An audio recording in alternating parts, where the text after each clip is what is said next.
I'm live. All right, alhamdulillah. That's great. All right, so guys, I'm making this video because I was posting in a group, in Facebook group, where people are, you know, trying to do some off-grid or sustainable or other types of arrangements. So yeah, and I'm sorry if it looks a little boring with the background, but this is for the information. It's not to impress anybody. So get over it if you can. That's your problem. Anyway, so yeah, so I will cover some of the questions that people came with. All right, and then I would also just mention a couple of things. All right, that you should think about before you decide the place. All right. So I have a farm, a family farm here in Indonesia, up in the mountains. And it's in a very strategic location. And this is some of the things I want to talk about, the actual location. Well, of course, you can choose a country. And there are some countries where I would definitely not choose those countries for whatever reason. And then there are countries that I would definitely consider. So if I was not in Indonesia, Argentina would be one, Uruguay would be one country I would consider. Anything close to the US, nah, no thank you. You see what happened with the Venezuela just now. So yeah, you don't want to be too close to those guys. Um, I wouldn't choose US. I wouldn't choose Canada, because, it's kind of the woke business model up there at the moment. So there are some European countries I might choose. Um, Maybe not some that are too close to Russia for whatever, reason. That could be a problem. But anyway, I'm in Indonesia. So now my lands, I was looking around. This is like, what, 13 years ago, something like that, almost. And we've been there almost 13 years. And I chose this land. We were looking around. We had a person, local person, to show us around what was available in that area. And I chose my land because, number one, to what do you call it? To get to my land, all right, you have to either walk or go with like an off-road motorcycle, or at least a motorcycle or bicycle if you have really, really strong legs, because it's going up, right? That's one thing. And there's only one way up. There's no two ways. So that means that it's very easy for us to, from our farm, to see who's on the way up. So as far as the security is concerned, there's a you if you can go, there's on three sides, there's basically a steep, mountain, and you could walk up, but by the time you're reaching the top, you'll be exhausted. You wouldn't be fit for fight, so to speak. So it can be a good idea to have a place like that, because it's easier to find the high ground rather than the low ground, obviously. So that's the reason, basically. There is no road for a car to go up. You have to get out of the car and walk about a mile. So, of course, that's a disadvantage as far as getting heavy machinery like a digger or an excavator or some other kind of equipment. That could be nice to have, but of course we can't have that. So we have to do everything by hand, digging and whatnot. So, but we manage. We manage. So yeah, so that's a a con. We got pros and cons, right? So we chose that because security is our number one, not convenience. Number one is security. Convenience is nice, but anyway. So yes,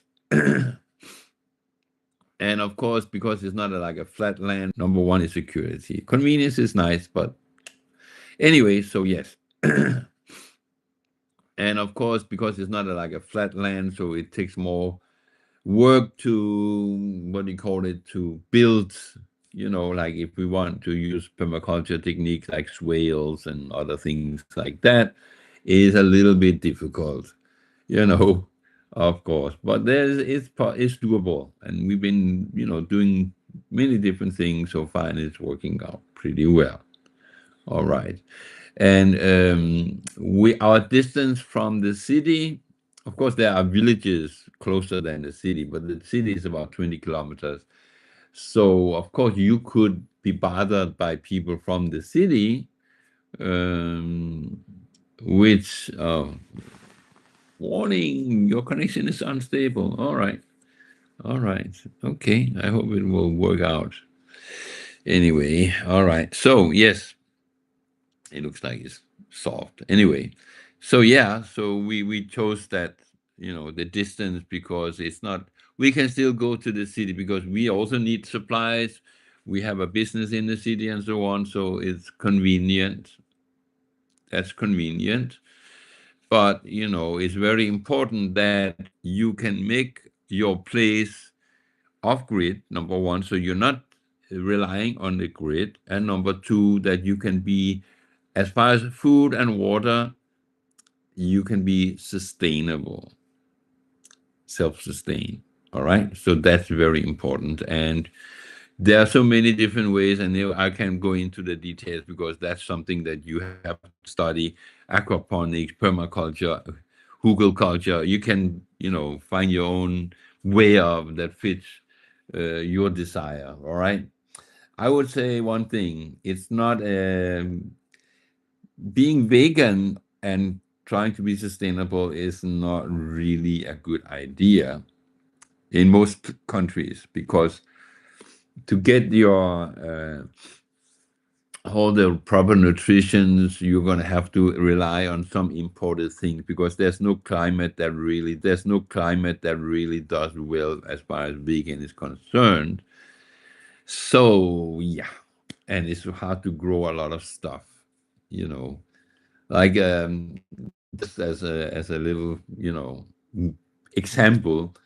So I'm into anti-aging, like, anti-aging protocols, whether it's sleep, exercise, diet, and so on. And now, like, oh, what is the best place in the world? Some of the things that are kind of important for anti-aging as far as diet is concerned is like olive oils is great. It's very high rating in anti-aging, and cacao is very high rating. Coffee is very high rating. Coconut is very high rating. And then I was like, okay, I'm using AI to sometimes, make things easier. I asked the AI, okay, where in the world can you grow? And then I had a list of like 10 different things, including the one that I just mentioned. And it was like, yes, you could technically do that in certain countries, such as Morocco. It has the climate, but there is no one place in Morocco. So that means that even if you found that one or two places in the world where you can grow all of the things that you want in your sustainable anti-aging diet, you couldn't do it in one place, because you would have to go to high ground for certain things. You would have to go to low laying, lands to do other things. So it's like, forget about that idea. So you need livestock. And another thing, you need not fertilizer. One of the best fertilizer are from chicken, from goat, from cows, and so on, to grow the plants. So that's it's silly not to involve those. Okay. All right. So let's see now. Let me go to the. Oh, uh, let me. Sorry for that. I just had to turn off the sound on that page. All right, let me find all the questions. Okie dokie.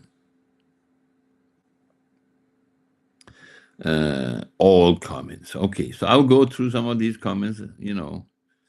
All right. There's a lot. There's like 100 and something. Okay.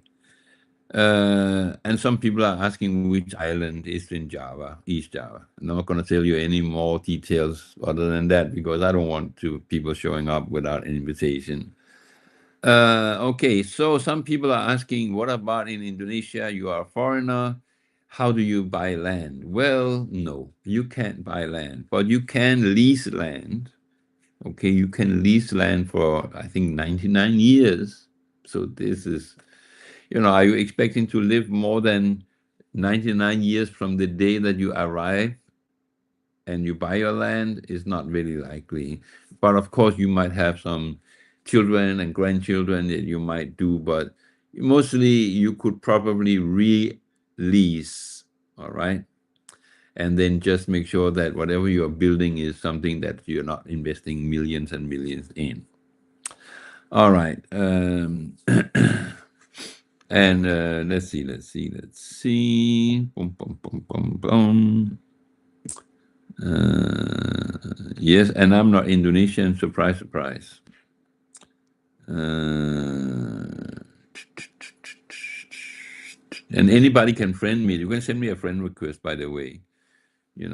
If you are in Facebook. All right, I'm gonna post this video in Facebook. Right. Boom, boom, boom, boom, boom. Somebody, and a lot of people are also, yeah, they were in Indonesia, sailing through and other ways, visiting Indonesia, and were quite, they liked it. Yes, they liked it. And no, Bali is not an option anymore. It's too commercialized. And I'm not going to start criticizing, and then all these people are going, oh, you're hating on Bali and so on. It's my opinion. People have different opinions, so get over that, please. Somebody saying, please don't just tell me it's bad without giving you the details. Well, do your research. Don't, that's another thing about, you can watch my video. I have opinions, right, about how I like things to be done in my experience and all of that. And yes, that's my opinion. Sometimes, I could be wrong about certain things. You should do your research, regardless of how much you trust what I'm saying and believe that it might be true. All right. So let's see. Do, do, do, do, do, do, do. Where are all the other? Oh, okay, I see. Oh, there are more. All right. So, oh yeah, some people were also asking about what are the opportunities in Indonesia. And the fact is, the opportunity in Indonesia is the same as pretty much everywhere else in the world. It depends on you. You have to be a little bit creative. Whatever you can do anywhere else in the world, pretty much you can do in Indonesia. Start a business, right? If you are single, for example, you have the option of marrying somebody in Indonesia, and that way you can get the paperwork done in a much easier way. And some people are saying, oh, you cannot work, as you get your visa based on your marriage. That's not completely true. All right. Yeah, if you just, it's not that black and white. Okay, there are ways around that. And yeah, you can't officially work, but you if you are, I'm not going to go into details here, but there are many people working here. All right. And by the way, also another thing, whether you decide to settle in Indonesia or somewhere else, you should go, maybe find if they have a nomad visa, go to whatever country that might be, spend 3 months, 6 months, and try to live like the locals as much as possible. Don't live like a tourist, and see how you feel. Don't make the mistake of, oh yeah, that sounds great, and I'm coming. When can I come? Are you ready for me? No, no, no. Right? It doesn't work like that. You need to go to wherever and try it out. because I mean, to tell you the truth, if I had to start over, I wouldn't have picked Indonesia. I'm here now. I invested a lot. I have a business. We have a farm and blah blah blah. Yes, and to start over again is going to be a little bit problematic or difficult. So I might as well just make the best of it. But if Indonesia would not be my first choice, right? There are so many. Like I said, Argentina could be, Uruguay could be, and other places, because the paperwork and so on, especially if you have a family that is not from there. So, what else can I say about that? Oh yeah, yeah. Okay, so some of the things that I found out. Okay, one of the things is, uh, you have to do proper research about growing stuff. Okay, like almost anywhere in the world, there is a season, to grow things and to harvest things. And yeah, I made the mistake in the beginning. We just bought a whole bunch of fruit trees and planted them out, and most of them died, basically, right? Or they might not have died because it was the wrong season, but because of local vegetation, it was competing and more, resilient and stuff like that. So you really have to know how to take care of it. And you got to make sure you have enough manpower, meaning you have enough people involved in your effort, because otherwise you won't get around to weeding out the weeds and you taking care of feeding animals and so on and so on. So you got to make sure, better to have one extra or two extra people than more than you need, than to have one less than you need, because if you things will suddenly get out of control. Overgrowing different things and whatnot is just not going to work, right? And yes, try something in a small scale. Like, for example, if you want to do aquaponics, for example, you try what is a small aquaponic system, maybe two grow beds and one fish tank, like square meter, 2 square meter grow bed and 1 square meter or cubic meter fish tank. That's a good setup. Make that run until you say, this is working well in the climate and in my, routine and whatnot. Hey, let me try and build a bigger system next time, right? Don't just start with, we got to do industrial aquaponics, and we take like 50 square meter of grow beds or 100 square meters, and a big fish tank like 20,000 cubic liter. Yeah, if it works, it works. But there's odds are you will fail in the beginning. So your loss will be great. Don't waste your time. And the same thing with animals. Make sure that, for example, in Indonesia, right? Number one, when you buy animals, there are at least two, let's say three rules. Number one, buy them in the beginning of the dry season, right? Don't buy them right in the end of the dry season, and then, because you haven't gotten into a routine of feeding and all of this stuff and you don't know enough. And they start getting sick because of the rainy season, this high humidity and cold and whatnot. No, bad idea. So that's number one. Buy them in the beginning of the dry season. Number two, only buy a few. So, like, if you plan to have, let's say, 100 chickens because you want to sell eggs, and you have broilers, you have egg layers, you have two kinds, right? And different, and make sure you have a breed of chickens that fits with the climate. All right. So buy a few, right? Like, for example, you could buy, let's say, three hens and one rooster of one breed, and three hens and one rooster of another breed, and maybe total of three or four different breeds.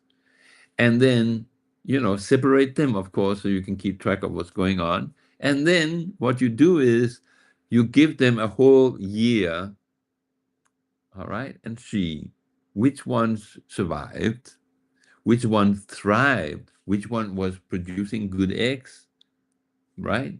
And good meat and whatnot. Yeah. Then you say, aha, okay, those two breeds, nah, they're not, they don't fit in this place.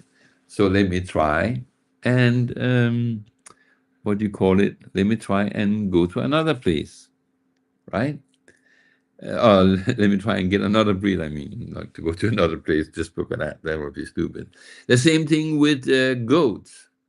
You buy two female goats, right? Three maybe. You don't have to buy, the male goat, right? You don't have to do that in the beginning, right? Because you can get some, let's say, for example, in a dry season, it's the beginning around April, May, something like that. You buy two Etawa, for example, which is one of the good breeds here. Or there's a mix between Etawa and another one that's actually quite good. And then you buy them that are, close to deliver, right? They're like, let's say the seller will tell you they will deliver within the next 30 days or 6 weeks or something like that. So you buy those, right?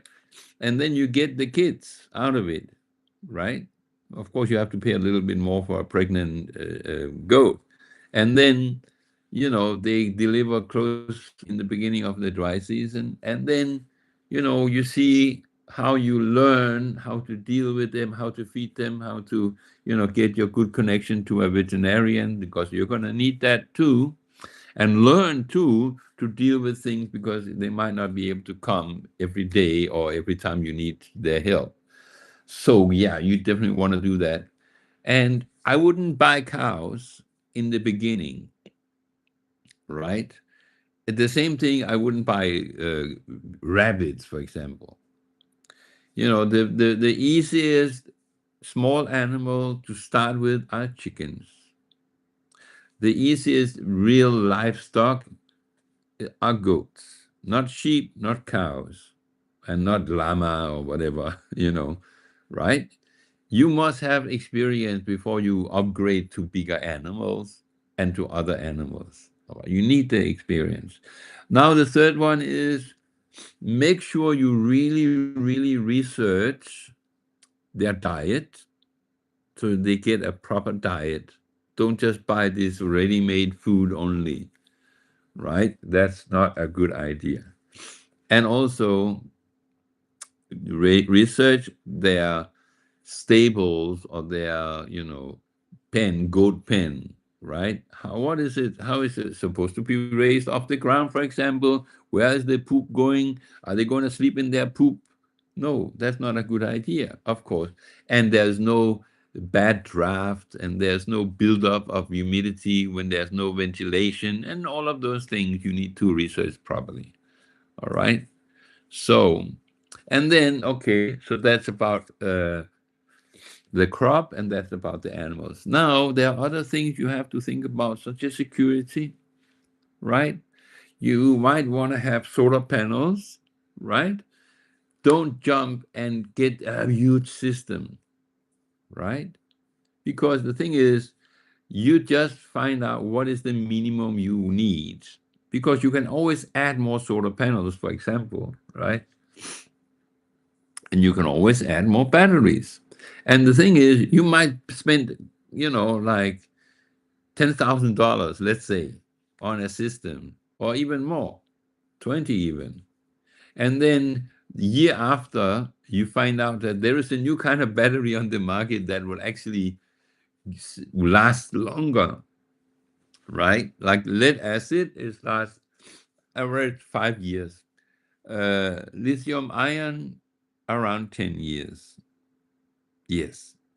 So obviously, you know which one to choose. But now they're coming out with aluminium ion, right? That's another battery that's coming out within a year or two, right? So yeah, maybe you need to look into that. Is it safe? Is it practical? Is it, economical and so on? You need to look into that. So you need to have that. And then you need to also learn to do as many things yourself as possible because even if you find good craftsmen like bricklayers or carpenters and all of those kind of things, and they come and build your house and you're this and that. What if something breaks,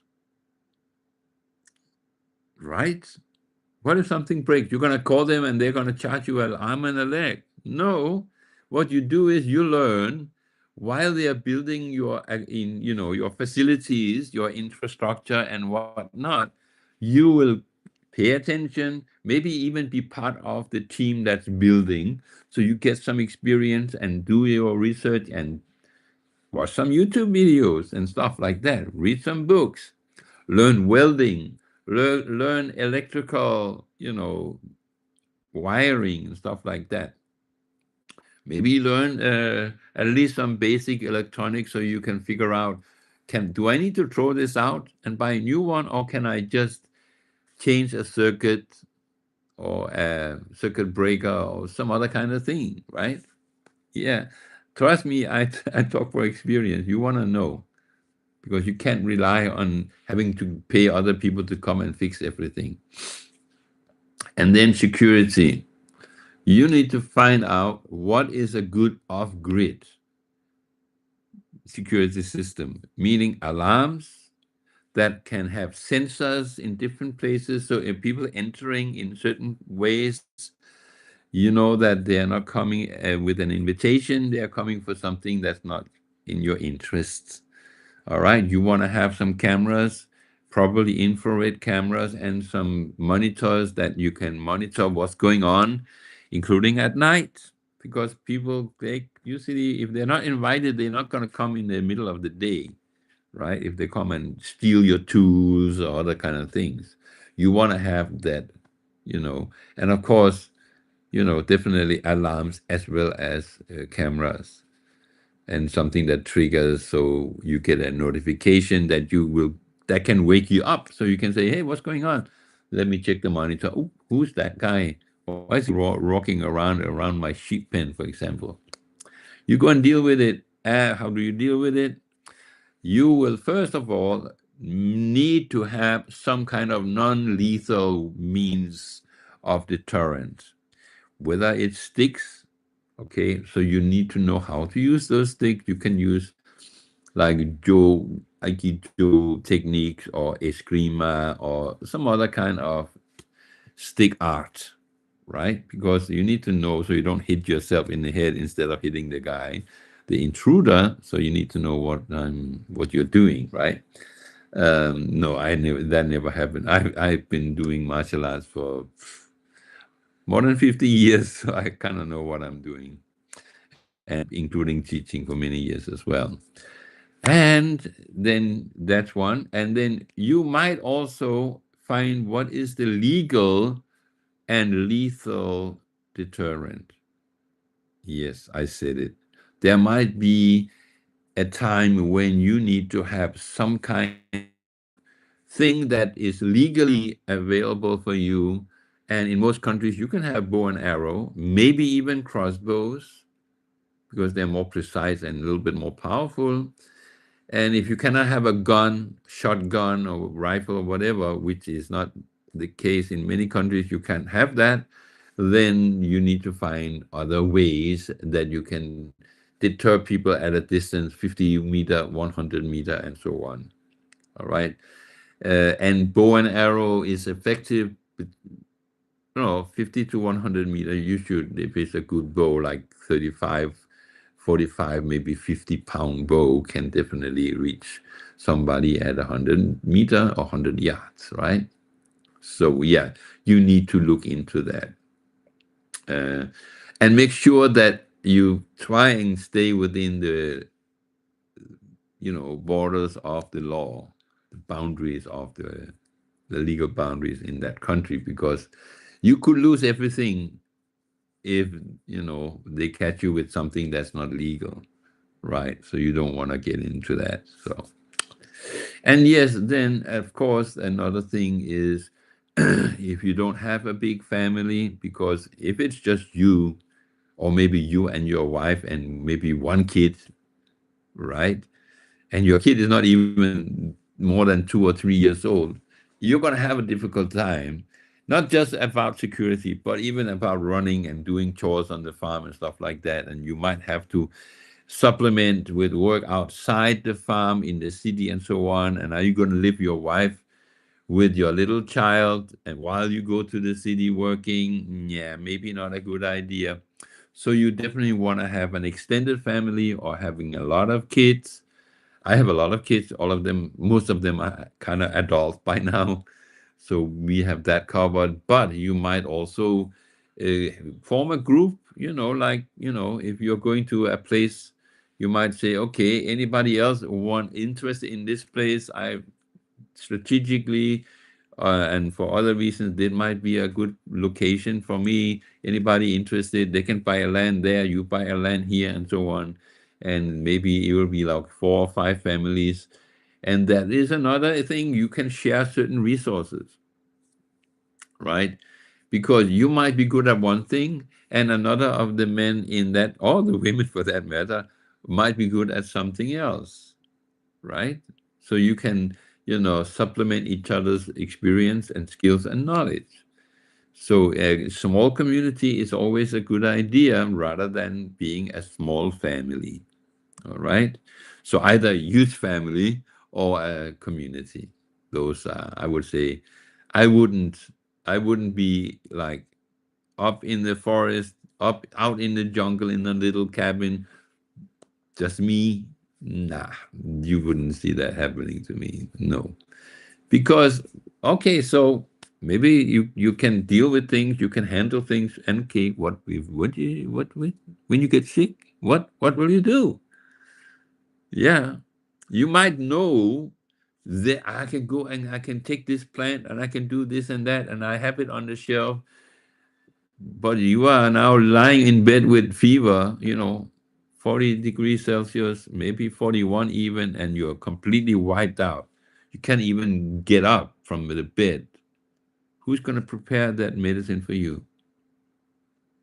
Nobody, because you are alone, right? And there's no phone. Hello, hello. No, come and help me. You can't do that. So, by the way, communication, you want to have an off grid system such as a ham radio, amateur radio, 2 meter and 70, at least 70 centimeter and 2 meter station. And you need to have a license because, that's better in case you get into trouble with the authorities. They will also use that against you. So you want to have everything covered. All right. So that's another good thing. What else? What else? Yeah, I mean, for us in our farm, we have dogs, right? We have dogs. We got a German Shepherd, we got Malinois, Maligators, they are great dogs, okay? And they're doing a good job because people, they're not going to mess around with them. And you need to know how to train them to protect you because otherwise they might end up biting you by mistake when they get too confused. All right, a quick thing just at the end here. So I hope you gotta watch till the end here. All right. Um, my point is, what was I going to say? Oh yeah, I'm going to scrutinize. I will have a screening process. Okay, I'm not in a hurry to have anybody join my farm or our community. All right, because they can be an asset or they can be a liability. Okay, so for example, if somebody was asking me, "Hey, can I join your community?" If they are past 45 years, I would say no, thank you. Yeah, I'm sorry. I just can't deal with that. Why is that? Because 10 years from now, if they are not taking good care of themselves, and I mean really good care of themselves, we will end up taking care of those people. We don't have time for that, right? So, number one, you don't want to start a community in your late 40s, 50s, 60s, and whatnot. You want to start this, and of course, the problem is most people who are in their 20s, they are not even thinking about this, especially not this generation, right? That's the problem.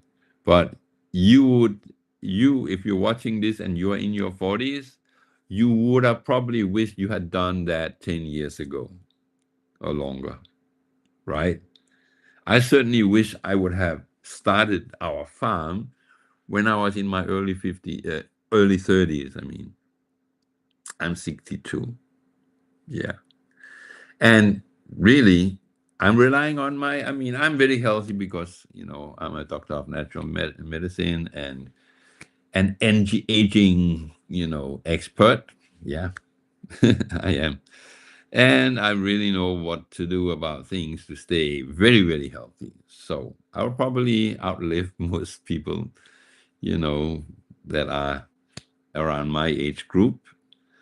And yes, of course, if you are in your late 40s, and you might have some skills to contribute with, I might consider you, but trust me, I would be really scrutinizing. Also, because there's a lot of things that happen in a community. You have to be able to tolerate other people, but at the same time, you don't want to have to tolerate too much because then it will be like too much friction, and then you gotta step, tiptoes and all of that stuff. You want to make sure that those people who join you are very similar thinking with you. All right, like our family is Muslim, and we might say, okay, you're Christian, no problem. You know, you are a free thinker, agnostic, or what do you call atheist or whatever. I don't think so, because we're going to have debates about religion suddenly, and then we're going to get pissed off and you're going to get pissed off, and nah, it's just we don't want to.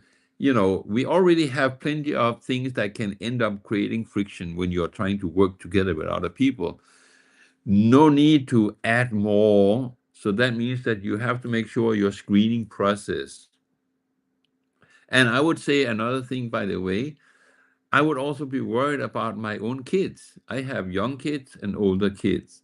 And I don't know, you might be a bad influence on my kids. I don't know, right? So if I think that there's any chance that you might be, having a bad influence, you're out. So better not join, right? You know, yeah. And of course, we live in a world where there are people who are, what do you call it? What do you call it? Not pruning. What's the word I'm looking for? Like, you find, those pedophiles and whatnot, they are, you know, training gradually to brainwash, young people to do nasty stuff, right? I'll tell you one thing, I wouldn't even kick you out. I would bury you. I would bury you somewhere in a corner of the farm. Yeah, that's what I would do if I had any reason to think that you were going to be doing something like that.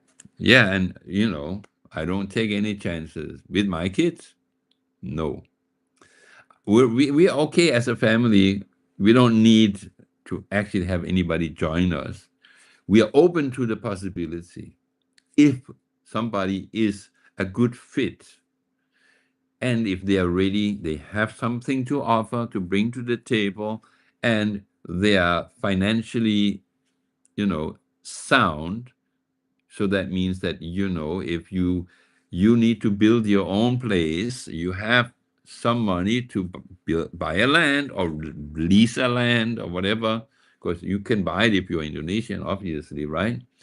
And we don't mind to share our experiences and our skills and so on. So when you're building your first house, I will be the first one to come and give a hand, right? That's um, almost 40 minutes. I'm almost ready to go off. I'll save this video. Yes, so like I said, I will be screening people and see whether that's a good fit. And if you coming and we need to take care of you, for example, we are not a nursing home. We are not a social experiment where you can come with your LGBTQ, whatever, plus thoughts or your woke bullshit. Yeah, I said it. Woke BS, right? It's probably going to beep, beep, right? Whatever. So, yeah, if you are woke, if you are LGBTQ, if you are liberal, whatever, yeah, I'm sure there are plenty of communities. I'm sure there are where that will be a good fit for you. We are not it. All right. Okay. We are conservative. Okay. We are Muslim. We are religious. You don't have to be a Muslim. If you are, great. If you're not, no problem. You can be a Christian, but if you're planning to do any kind of conversions, or what do you call it, like try and talk about religion, nah, I'm not going to waste my time with that. We can work together. We can live as neighbors. I don't mind you're a Christian or not, or whatever else you might be. But yeah, you would have to be following some kind of religion. If you don't believe in religion, then there are other communities for you. Yes, there are. Okay. So if there's any questions I haven't covered in this video, feel free to comment, and I will either make a second video covering all of those questions, or I will just answer in the comments. We'll see. All right. See you guys. Assalamu alaikum.